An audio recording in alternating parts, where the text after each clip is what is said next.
रमजान ईद व शिमगोत्सवाच्या दरम्यान सामाजिक सलोखा व शांतता कायम राहावी, कुठलाही अनुचित प्रकार घडू नये, कायदा व सुव्यवस्था अबाधित राहावी यासाठी चिपळूण शहरात उपविभागीय पोलीस अधिकारी राजेंद्र कुमार राजमाने यांच्या नेतृत्वाखाली पोलिसांनी रूट मार्च काढला।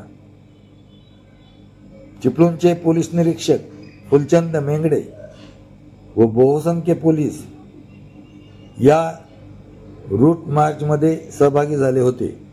कोकण समाचार न्यूज चॅनल, जमालुद्दीन बंदरकर।